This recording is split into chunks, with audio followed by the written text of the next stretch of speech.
3월 8일 옥인교회 청년부 연합예배에 참 잘 오셨습니다. 오늘 함께 은혜 받을 하나님의 말씀은 요한복음 18장 15절로 27절까지의 말씀입니다. 신약성경 178쪽입니다. 요한복음 18장 15절부터 27절까지의 말씀을 제가 봉독하겠습니다. 시몬 베드로와 또 다른 제자 한 사람이 예수를 따르니 이 제자는 대제사장과 아는 사람이라 예수와 함께 대제사장의 집들에 들어가고 베드로는 문 밖에 서 있는지라. 대제사장을 아는 그 다른 제자가 나가서 문 지키는 여자에게 말하여 베드로를 데리고 들어오니 문 지키는 여종이 베드로에게 말하되 너도 이 사람의 제자 중 하나가 아니냐 하니 그가 말하되 나는 아니라 하고 그때가 추운 고로 존과 아랫사람들을 불을 피우고 서서 쬐니 베드로도 함께 서서 쬐더라. 대제사장이 예수에게 그의 제자들과 그의 교훈에 대하여 물으니 예수께서 대답하시되 내가 드러내놓고 세상에 말하였노라. 모든 유대인들이 모이는 회당과 성전에서 항상 가르쳤고 은밀하게는 아무 말도 하지 아니하였거늘 어찌하여 내게 묻느냐? 내가 무슨 말을 하였는지 들은 자들에게 물어보라. 그들이 내가 하던 말을 아느니라. 이 말씀을 하시며 곁에 섰던 아랫사람 하나가 손으로 예수를 쳐 이르되 너가 대제사장에게 이같이 대답하느냐 하니 예수께서 대답하시되 내가 말을 잘못하였으면 그 잘못한 것을 증언하라. 바른 말을 하였으면 너가 어찌하여 나를 치느냐 하시더라. 안나스가 예수를 결박한 그대로 대제사장 가야바에게 보내니라. 시몬 베드로가 서서 불을 쬐더니 사람들이 묻되 너도 그 제자 중 하나가 아니냐?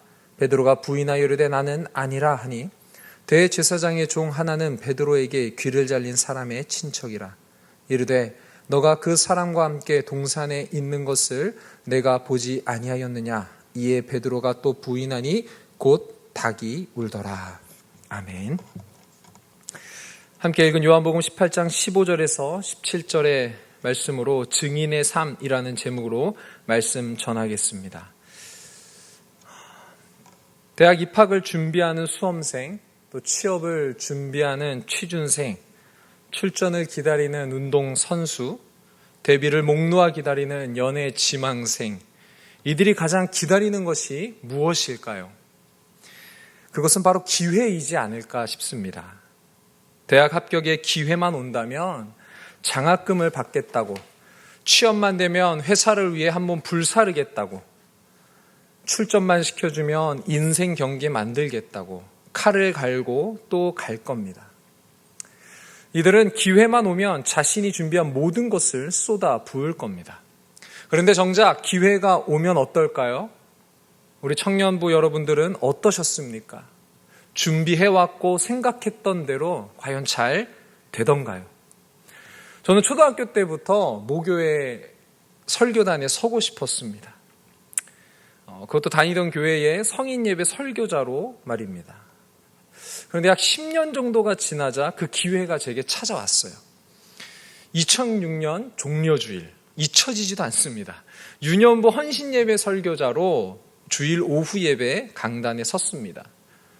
꿈의 자리였고 많은 준비를 했지만 잊고 싶은 순간입니다. 너무나 창피하니까. 그런데 잊혀지지가 않아요. 누가 이렇게 자신이 꿈꾸고 기다리던 기회가 왔을 때 그것을 날려버리고 싶을까요?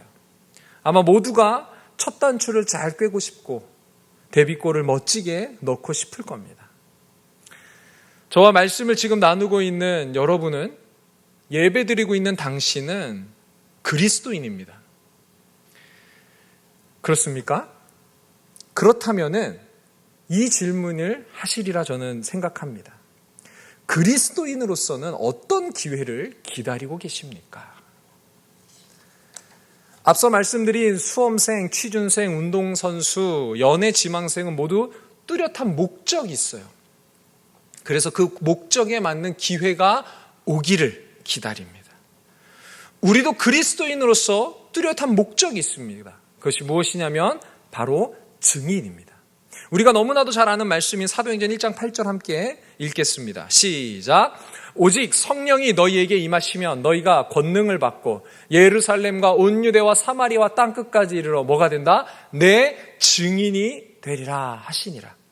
예수님께서는 제자들이 증인 되기를 바라셨어요. 예수 믿어 구원받은 우리에게도 동일합니다. 예수님께서는 우리가 증인 되기를 간절히 바라세요. 그렇다면 앞서 드린 질문을 다시 볼까요? 그리스도인으로서 어떤 기회를 기다리고 계십니까? 예수님은 그리스도인 우리가 증인 되기를 원하는데, 그렇다면 증인 되어야 하는 우리는 어떤 기회를 기다리고 있냐는 질문이에요. 이 질문에 대해서 난 안 기다리고 있는데? 라고 하신다면 그리스도인으로서의 목적이 분명하지 않은 거예요. 예수님께서 친히 우리에게 이 목적을 주셨습니다. 앞서 봤듯이 그리스도인의 목적은 뭐죠? 증인입니다. 할렐루야. 그렇다면 그리스도인으로서 우리는 어떤 기회를 기다려야 할까요? 당연히 그리스도를 증언할 수 있는 기회를 기다려야 합니다. 우리 모든 청년부 성도님들 그렇게 살고 계시죠? 예수를 그리스도로 구원자로 증언할 기회만 기다리고 있고, 그 기회가 오기만 하면 예수를 증언할 준비를 하고 계시죠. 그렇다면 우리는 그리스도인으로서 어떤 기회를 기다려야 한다고요? 예수님을 증언할 기회. 쉽게 말해서 복음 전할 기회를 기다리는 삶. 그것이 우리 그리스도인의 삶인 것입니다. 우리의 기도 가운데 하나님의 복음을 전할 기회를 달라고 혹시 기도하십니까? 대학 입시를 기다리는 자들, 취업 준비생, 운동선수, 믿음이 있는 자라면 다 기도할 거예요. 어느 대학에, 내가 소망하는 어떤 직장에, 어떤 클럽에 선수 생활하게 해달라고. 우리가 인생의 개인적인 목표가 있다면 그 기도를 하는데, 구원받은 자로서 그리스도인으로서 목적이 있는, 증인으로서의 목적이 있는 삶을 사는 자들로서 증언할 기회를 달라고 기도하지 않는다면 우리는 바른 신앙생활을 하지 않는 것입니다. 우리는 기회가 와도 놓치기 너무 쉬운 인생을 살고 있어요. 그러나 우리는 기회를 달라고, 그 기회가 주어지면 내가 복음을 전하겠노라고 간절히 기도해야 합니다. 제가 다음 세대 사역을 할 때 자주 했던 말이 이런 말이에요. 대학에 가야 하는 이유가 뭘까요? 네, 복음 전하라. 취업을 해야 하는 이유가 뭘까요? 네, 복음 전할 기회를 얻기 위해서. 직장의 현장에서 복음을 전할 수도 있고, 그곳에서 번 수입으로 복음 전하는 사역을 도울 수도 있고, 우리는 복음 전할 기회를 얻기 위해 사는 것이고 노력하는 것이고 기도해야만 합니다. 우리의 기도가 달라져야 합니다. 나를 위해서 이뤄달라는 기도도 가능해요. 그러나 그리스도의 제자로서 기회를 열어달라고, 증언할 기회를 달라고 우리는 부르짖고 기도해야 합니다. 복음 전할 기회를 위해 기도하는 증인의 삶 사시기를 축복합니다. 오늘 본문에는 그리스도인으로서 또 예수님과 3년간 동행한 제자 중의 제자로서 자신의 능력을 한껏 드러낼 수 있는 기회를 맞이한 자가 있어요. 바로 수제자 시몬 베드로입니다. 잘 아시겠지만 베드로는 이 기회를 살릴까요? 못 살릴까요? 네, 베드로는 살리지 못해요. 위로가 되지 않으십니까?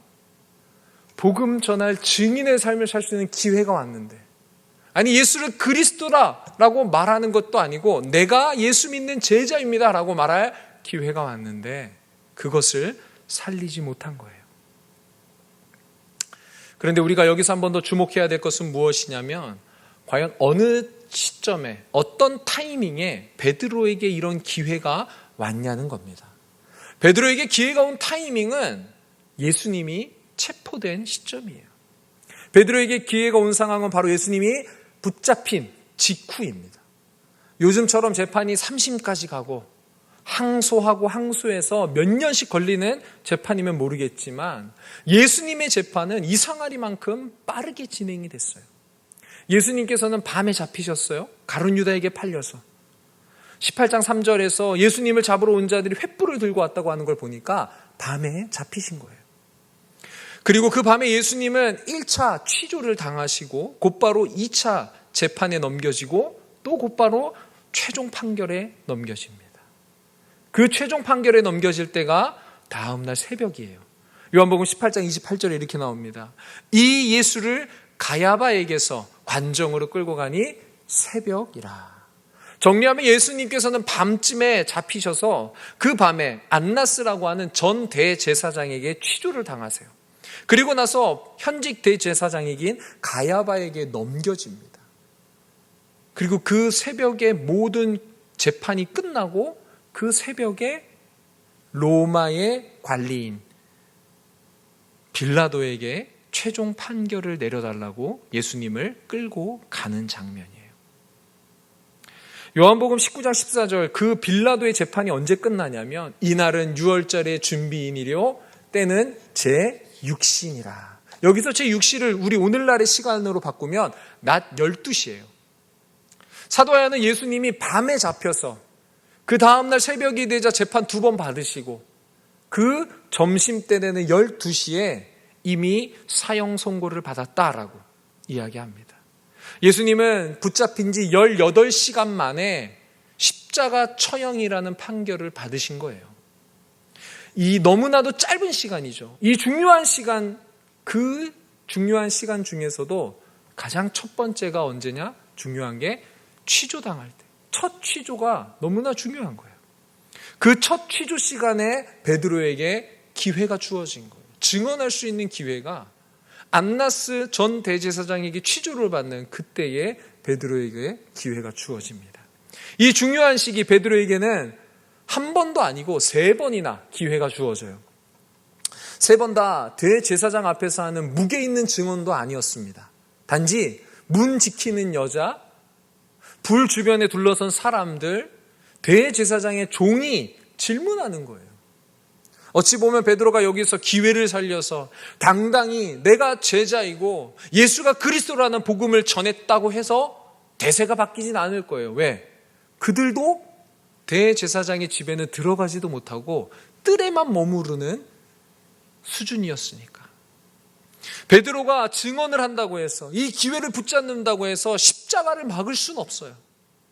심지어 이 여종은 15절에 나오는 베드로를 뜰 안으로 넣어주었던 다른 제자 한 사람이 예수님의 제자인 것도 알았어요. 그래서 이렇게 질문합니다. 18장 17절, 문 지키는 여종이 베드로에게 말하되 너도 이 사람의 제자 중 하나가 아니냐. 이 여인의 질문에서 너도라는 것에 우리는 집중해야 됩니다. 한마디로 이 여인은 다른 제자도 예수님을 따르는 제자인 줄 알았어요. 얘도 제자인데 베드로 너도 제자지라는 질문이에요. 그 상황에서 베드로는 나는 아니라 라고 합니다. 베드로에게 두 번째 질문을 한 사람들도 25절에서 동일하게 너도 라고 묻습니다. 당시 예루살렘에 있었던 사람이라면 예수님께서 드러내놓고 회당에서 성전에서 가르치셨어요. 그래서 그 주변에 있던 제자들의 얼굴을 다 알 수밖에 없죠. 그래서 묻는 거예요. 너도 제자가 아니냐. 마지막 질문을 던진 사람은 심지어 베드로가 예수님이 붙잡히는 불과 몇 시간 전에 베드로가 귀를 벤 자의 친척입니다. 그는 다 보았어요. 그리고 묻는 거예요. 내가 보았는데 너도 그의 제자가 아니냐. 그런데 그 사람이 본 것은 베드로가 귀를 베는 것뿐만 아니라 예수님께서 그 귀를 다시 붙이시고 치유하는 것도 본 사람이에요. 앞서 말씀드린 대로 베드로의 증언으로 예수가 십자가를 져야만 하는 대세를 거스를 수는 없습니다. 그러나 이 기회는 베드로 개인에게는 너무나 중요한 기회였고 또 죽음으로 나아가는 예수님께는 너무나도 중요한 시간이었습니다. 이 취조당하시는 예수님의 마음이 담긴 말씀이 한 구절 있습니다. 베드로의 증언을 기다리는 듯한 예수님의 마음이 담겨있는 성결 구절을 함께 읽겠습니다. 18장 21절입니다. 어찌하여 내게 묻느냐? 내가 무슨 말을 하였는지 들은 자들에게 물어보라. 그들이 내가 하던 말을 아느니라. 안나스 전직 대제사장이 제자들과 예수님의 교훈, 가르침에 대해서 묻자 예수님이 21절처럼 답변하시는 거예요. 너 왜 나한테 묻냐? 내 교훈을 들은 자들에게 물어보라는 거예요. 그들이 대답해 줄 거라는 거예요. 예수님은 자신의 마지막 가는 길에 자신의 가르침을 받은 자들을 기억하면서 이렇게 말씀하신 거예요. 내가 3년 동안 수많은 사람들에게 많은 표적을 보이고 놀라운 가르침을 전했다. 이제는 그들에게 물어봐라. 그 중에는 너희 안에 있는 유대인들도 있고 사마리아 여인도 있고 나사로도 있다. 그리고 핵심적인 사도들도 있다. 그리고 그 제자 중에 제자인 수제자 시몬 베드로도 있다라는 말씀이죠. 예수님께서는 자신의 마지막 가는 길에 제자들이 증인으로 나서주기를 바라셨던 것 같아요. 대세를 거스를 수는 없지만 자신의 교훈 받은 제자들답게, 진리를 아는 자들답게 그 증언의 길을 기쁨으로 가기를 기대하시고 바라셨던 것 같아요. 예수님은 십자가를 지셔야만 했습니다. 그러나 예수의 가르침을 받은 제자들의 그 증언 한마디가 십자가의 길을 가는 예수님께 절실히 필요하지 않았을까요? 예수님의 사역이 헛되지 않았음을 증명해주는 증언이지 않았을까요? 오늘날 우리에게 증인으로 설 기회가 있다면 그 타이밍은 예수님께서 가장 필요한 타이밍인 줄 믿습니다. 우리에게도 증언할 기회가 반드시 올 것입니다. 예수님께서 가장 필요로 하는 그 시간에 우리의 입술을 열어서 그리스도를 증언해야 할 그 타이밍, 그 기회가 반드시 올 것입니다. 우리 성도님들 그 기회를 놓치지 마십시오. 어찌 보면 내가 복음을 전한다고 그 사람이 예수를 믿지 않을 수 있어요. 변화되지 않을 수 있어요. 세상은 변화되지 않을 겁니다. 대세가 바뀌지는 않을 거예요. 하지만 예수님께서 그 순간 내 입술을 열어 증언하기를 가장 기다리시고 계시고 그때가 최고의 타이밍임을 우리는 기억해야만 합니다. 우리에게는 반드시 복음을 전할 증언의 기회가 올 것입니다. 그때를 놓치지 마시기 바랍니다. 이 기회는 마치 한국 시리즈 7차전, 야구를 잘 모르시면 이게 감이 안 오실 텐데 3대0으로 지고 있는 9회 말 2사 만루의 상황에 4번 타자한테 기회가 온 거랑 마찬가지. 절대절명의 순간이에요. 4번 타자라면 이때 한 방을 쳐줘야 돼요. 그런 기회가 지금 오늘 본문에는 베드로에게 그리고 우리의 삶 속에 분명히 찾아온다는 거예요. 예수를 반드시 전해야만 하는 그런 상황에 우리에게, 나에게 예수를 전할 기회가 온다라는 것입니다. 이때 베드로가 이 찬스를 놓쳐서 어떻게 되죠?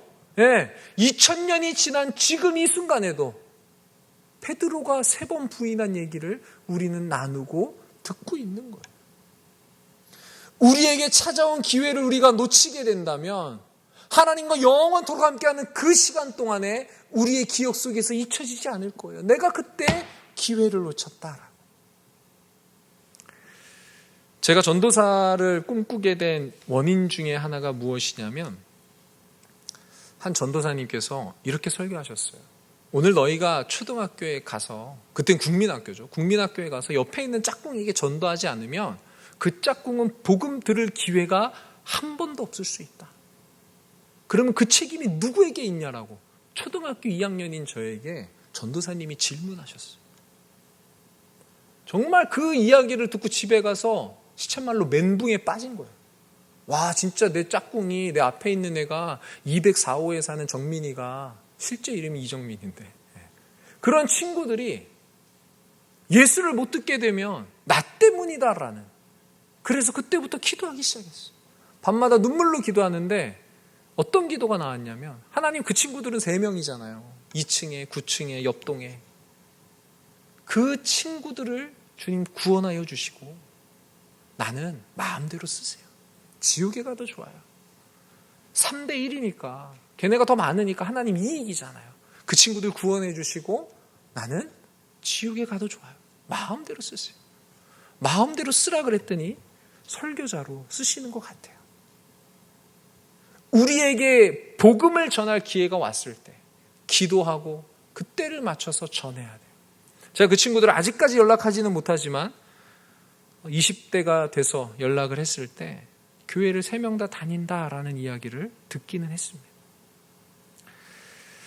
주님께서는 우리에게 증언의 삶을 살기 원하시고 또 증언할 기회를 주십니다. 증인의 삶을 살기 위해 한 3가지 정도 조언을 드리기 원합니다.